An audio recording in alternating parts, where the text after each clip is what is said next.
अनेक चुनौतियों से जूझ रहा है। शायद ही किसी ने सोचा होगा कि मानव जात को ऐसे कठिन दौर से गुजरना पड़ेगा। ऐसी चुनौतियों के बीच इस दशक के प्रारंभ में ही हमारे आदरणीय राष्ट्रपति जी ने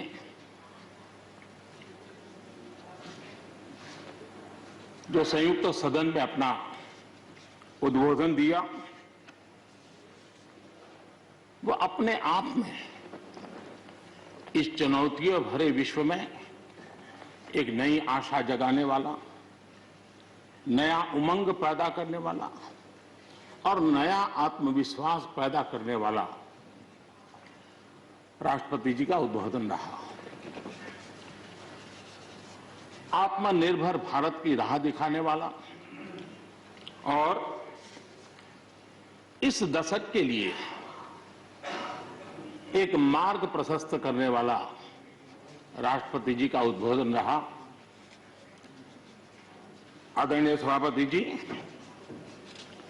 मैं राष्ट्रपति जी का तहे दिल से आभार व्यक्त करने के लिए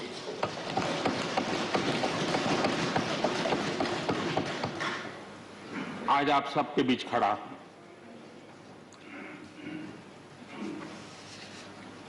राज्यसभा में करीब 13-14 घंटे तक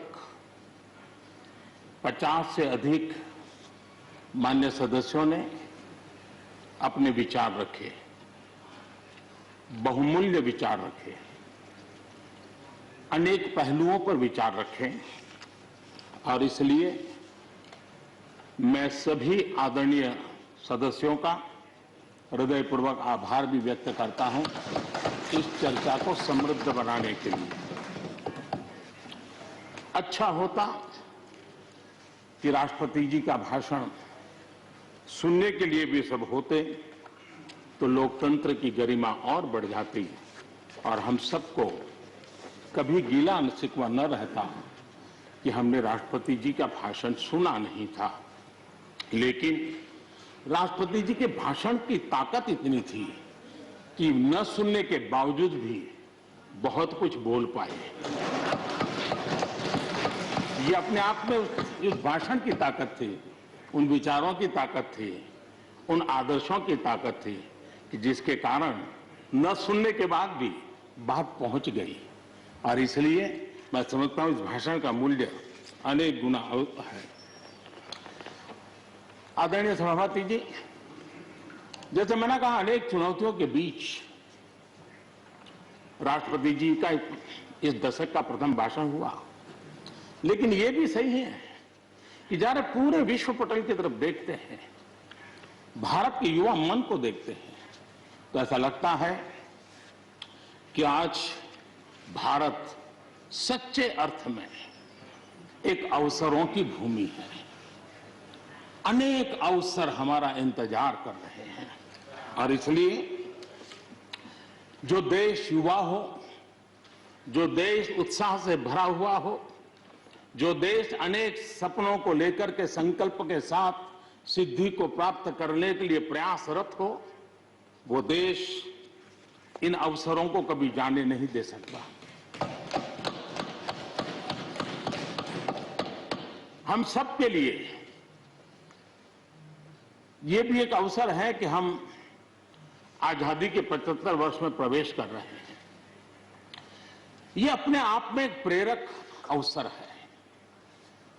हम जहां भी हो, जिस रूप में हो, मां भारती के संतान के रूप में इस आजादी के 75वें पर्व को हमने प्रेरणा का पर्व बनाना चाहिए। देश को आने वाले वर्षों के लिए तैयार करने के लिए कुछ न कुछ कर गुजरने का होना चाहिए और 2047 में देश जब आजादी की शताब्दी मनाए तब हम देश को कहां तक ले जाएंगे, इन सपनों को बार बार हमने लेते रहना चाहिए। आज पूरे विश्व की नजर भारत पर है भारत से अपेक्षाएं भी हैं और लोगों में एक विश्वास भी है कि अगर भारत ये कर लेगा दुनिया की बहुतेक समस्याओं का समाधान वहीं से हो जाएगा। ये विश्वास आज दुनिया में भारत के लिए बड़ा है। आदरणीय सभापति जी, जब मैं अवसरों की चर्चा कर रहा हूं तब महाकवि मैथिली शरण गुप्त जी की कविता को मैं उद्घोषित करना चाहूंगा। गुप्त जी ने कहा था, अवसर तेरे लिए खड़ा है, अवसर तेरे लिए खड़ा है, फिर भी तू चुपचाप पड़ा है। अवसर तेरे लिए खड़ा है, फिर भी तू चुपचाप पड़ा है। तेरा कर्म क्षेत्र बड़ा है, तेरा कर्म क्षेत्र बड़ा है, पल पल है अनमोल, पल पल है अनमोल। अरे भारत उठ, अरे भारत उठ, आंखें खोल। ये मैथिली शरण गुप्त जी ने कहा था। लेकिन मैं सोच रहा था, इस कालखंड में 21वीं सदी के आरंभ में अगर उनको लिखना होता तो क्या लिखते। मैं कल्पना करता था कि वो लिखते, अवसर तेरे लिए खड़ा है, अवसर तेरे लिए खड़ा है, तू आत्मविश्वास से भरा पड़ा है, तू आत्मविश्वास से भरा पड़ा है। हर बाधा, हर बाधा, हर बंदिश को तोड़, हर बाधा, हर बंदिश को तोड़। अरे भारत, अरे भारत, आत्मनिर्भरता के पथ पर दौड़, आत्मनिर्भरता के पथ पर दौड़।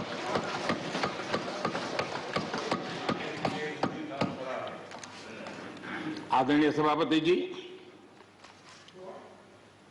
कोरोना के दौरान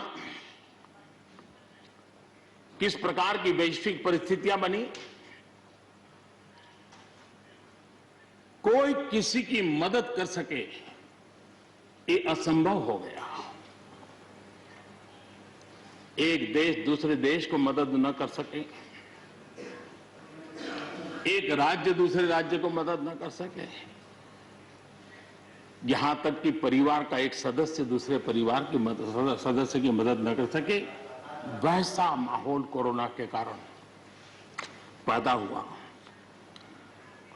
भारत के लिए तो दुनिया ने बहुत आशंकाएं जताई थी। विश्व बहुत चिंतित था कि अगर कोरोना की इस महामारी में अगर भारत अपने आप को संभाल नहीं पाया तो न सिर्फ भारत लेकिन पूरी मानव जात के लिए कितना बड़ा संकट आ जाएगा, ये आशंकाएं सबने जताई।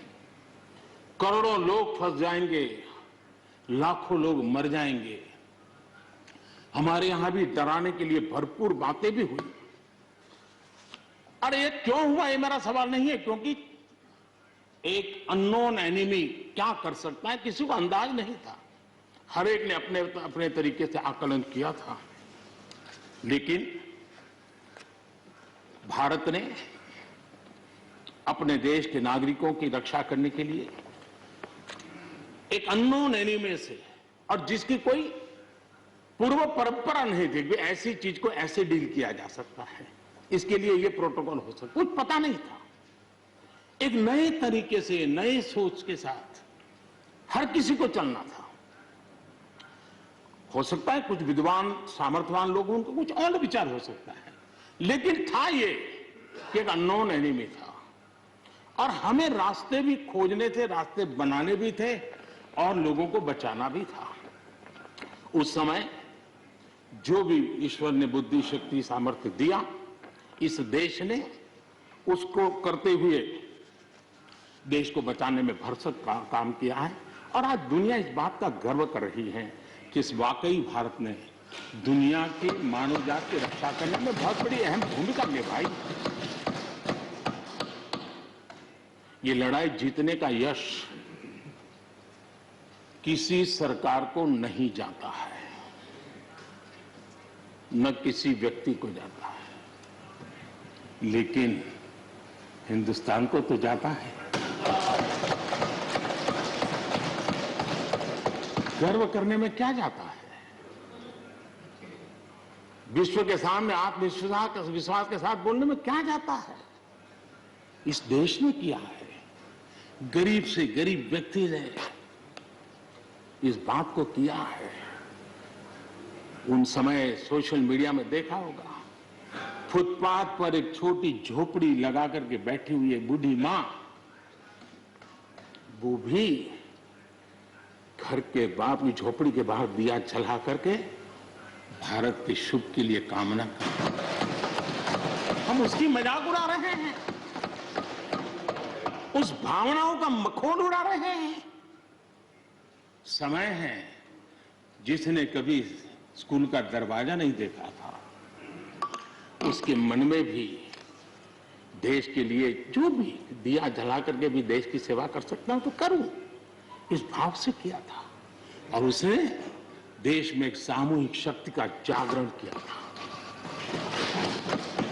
अपनी शक्ति का, सामर्थ्य का परिचय करवाया था। लेकिन उसकी भी मजाक उड़ाने में मजा आ रहा है। विरोध करने के लिए कितने मुद्दे हैं जी, और करना भी चाहिए, लेकिन ऐसी बातों में न उलझे जो देश के मनोबल को तोड़ते हैं, जो देश के सामर्थ्य को नीचा आंकते हैं। इससे कभी लाभ नहीं होता है। हमारे कोरोना वॉरियर्स, हमारे फ्रंटलाइन वर्कर्स, आप कल्पना कर सकते हैं जी, जब चारों तरफ भाई कहीं किसी से कोरोना आ जाएगा तो ऐसे समय ड्यूटी करना, अपनी जिम्मेवारियों को निभाना, ये छोटी चीजें नहीं है। इसका गर्व करना चाहिए, उनका आदर करना चाहिए। और इन सब के प्रयासों का परिणाम है कि देश ने आज ये करके दिखाया। हम जरा भूतकाल की तरफ देखें, उसकी वैक्सीन पाने के लिए क्या क्या मेहनत करनी पड़ती थी, कितनी तकलीफें उठानी पड़ती थी। मिलेगा, कब मिलेगा, कितना मिलेगा, कैसे मिलेगा, कैसे लगाएंगे, एक दिन हमने बिताए हैं। ऐसी स्थिति में उन दिनों को अगर याद करें तो पता चलेगा कि आज जिनको थर्ड वर्ल्ड कंट्रीज में गिना जाता है, वो देश मानव जात के कल्याण के लिए वैक्सीन लेकर के आ जाए। इतने कम समय में मिशन मोड में हमारे वैज्ञानिक भी जुटे रहे। ये मानव जात के इतिहास में भारत के योगदान एक गौरवपूर्ण गाथा है। इसका हम गौरव करें और उसी में से एक नए आत्मविश्वास की प्रेरणा भी जगती है। हमने उस नए आत्मविश्वास की प्रेरणा को जगाने के ऐसे प्रयासों को आज देश गर्व कर सकता है कि दुनिया का सबसे बड़ा टीकाकरण अभियान इसी मेरे देश में चल रहा है। विश्व में तेज गति से टीकाकरण आज कहीं हो रहा है तो इसी हम सब की मां भारती के गोद में हो रहा है। और भारत का ये सामर्थ्य कहां नहीं पहुंचा है। आज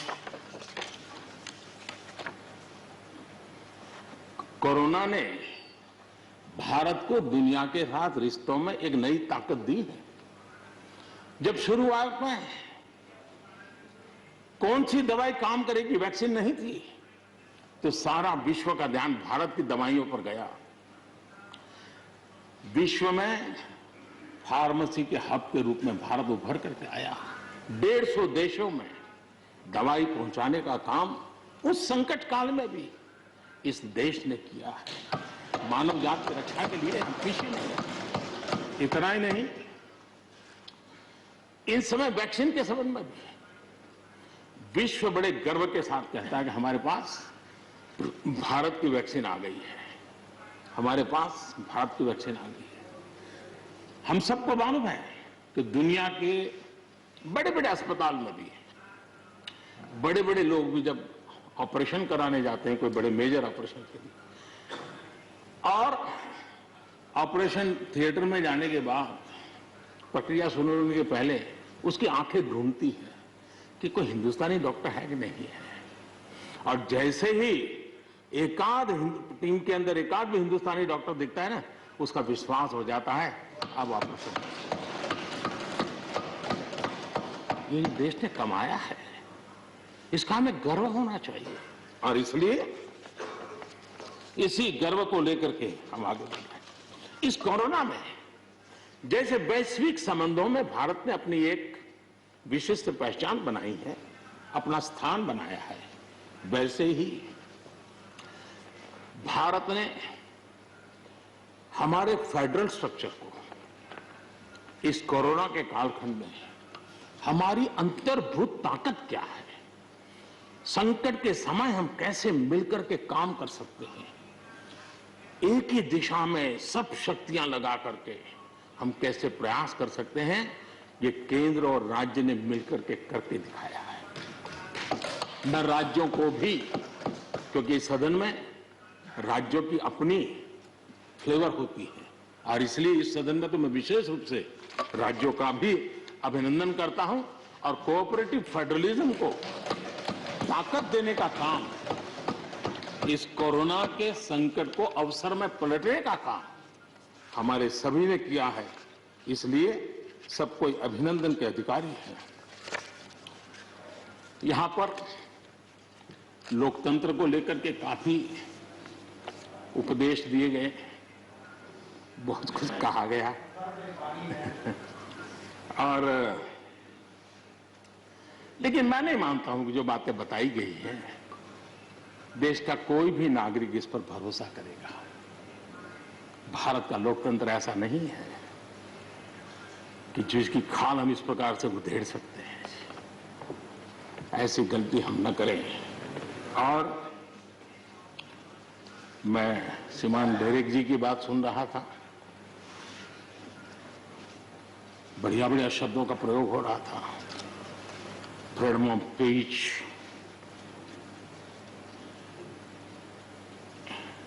इंटिमिडेशन, हाउडिंग। जब शब्द सुन रहा था तो लग रहा था कि ये बंगाल की बात बता रहे हैं कि देश की बता रहे हैं।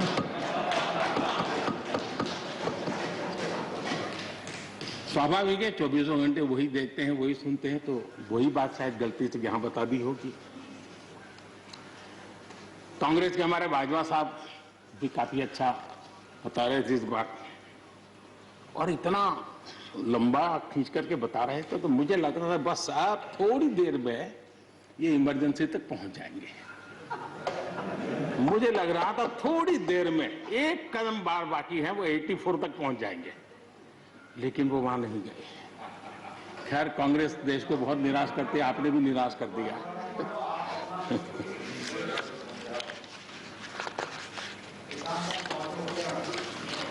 माननीय सभापति जी, मैं एक कोट इस सदन के सामने रखना चाहता हूं, और खास करके लोकतंत्र पर जो लोग शक उठाते हैं, भारत की मूलभूत शक्ति पर जो शक उठाते हैं, उनको तो मैं विशेष आग्रह से कहूंगा इसको समझने का प्रयास करें। हमारा लोकतंत्र किसी भी मायने में वेस्टर्न इंस्टीट्यूशन नहीं है, ये एक ह्यूमन इंस्टीट्यूशन है।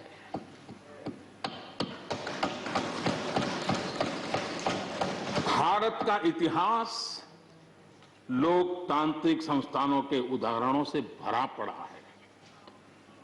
प्राचीन भारत में 81 गणतंत्रों का वर्णन हमें मिलता है। आज देशवासियों को भारत के राष्ट्रवाद पर चौतरफा हो रहे हमले से आगाह करना जरूरी है। भारत का राष्ट्रवाद ना तो संकीर्ण है, न स्वार्थी है और ना ही आक्रामक है। ये सत्यम शिवम सुंदरम के मूल्यों से प्रेरित है। अनकोट। आदरणीय सभापति जी, ये कोटेशन आजाद हिंद फौज की प्रथम सरकार के प्रथम प्रधानमंत्री नेताजी सुभाष चंद्र बोस।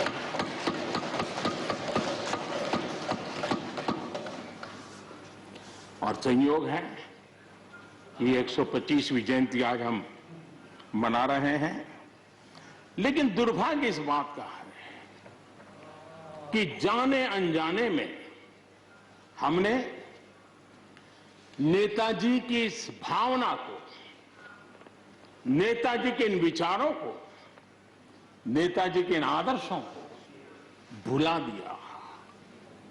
और उसका परिणाम है कि आज हमको कोसने लग गए। मैं तो कभी कभी हैरान हो जाता हूं। दुनिया जो हमें कोई शब्द पकड़ा देती, हम भी उसको पकड़ करके चल पड़ते हैं। दुनिया की सबसे बड़ी डेमोक्रेसी, दुनिया की सबसे बड़ी डेमोक्रेसी, दुनिया की सबसे बड़ी डेमोक्रेसी सुनते हैं, हमको भी अच्छा लगता है। हाँ यार, भारत विश्व की सबसे बड़ा लोकतंत्र। लेकिन हमने अपने युवा पीढ़ी को यह सिखाया नहीं कि भारत ये मदर ऑफ डेमोक्रेसी है, ये लोकतंत्र की जननी है। हम सिर्फ बड़ा लोकतंत्र है ऐसा नहीं है, यह देश लोकतंत्र की जननी है। ये बात हमें हमारी आने वाली